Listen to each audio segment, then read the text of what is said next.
እስከሚቀጥለው አርብ ድረስ ሀገሪቱን ለቃ የማትወጣ ከሆነ እኛ በጉልበት እናስወጣሃለን ሲሉ ዶናልድ ትራምፕ ፕሬዚዳንቱን አስጠንቀዋል።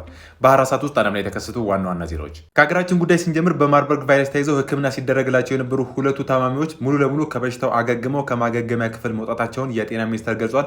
ታዲያ በዚህም ሀገራችን ውስጥ በማርበርግ ቫይረስ የተያዘ ሰው በዚህ ሰዓት እንደሌለ ነው የተገለጸው።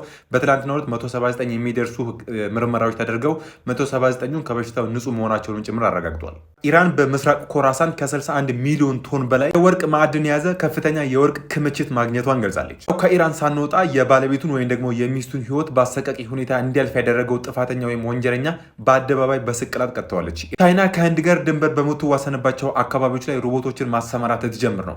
ሮቦቶችም የሚሰማሩበት ምክንያት የህንድ ወታደሮችን እንቅስቃሴ ለመቆጣጠርና ለመሰለል እንደሆነም ጭምር ተነግሯል። ታዲያ እስካሁን ድረስ ከዚህ ጉዳይ ጋር በተያያዘ ከህንድ የተሰጠ ምላሽ የለም። የአሜሪካው ፕሬዚዳንት ዶናልድ ትራምፕ የቬንዙዌላ ፕሬዚዳንት ማዱሮ እስከ መጪው አርብ ድረስ ቬንዙዌላን ለቆ የማይወጣ ከሆነ እኛ ገብተን በጉልበት እናስወጣዋለን ሲሉ ለቬንዙዌላ ፕሬዚዳንት ማዱሮ የማስጠንቀቂያ መልእክታቸውን አስተላልፈዋል። ታዲያ ለዶናልድ ትራምፕ የማስጠንቀቂያ መልእክት እስካሁን ድረስ ከቬንዙዌላ ፕሬዚዳንት ማዱሮ በኩል ምንም አይነት ምላሽ አልተሰጠም። ሌላ በኩል ቻይና፣ ሩሲያና ኢራን አሜሪካ በቬንዙዌላ ላይ ወታደራዊ እርምጃ የምትወስድ ከሆነ ለቬንዙዌላ ድጋፋቸውን እንደሚሰጡ ቃል ገብተውላት ነበር።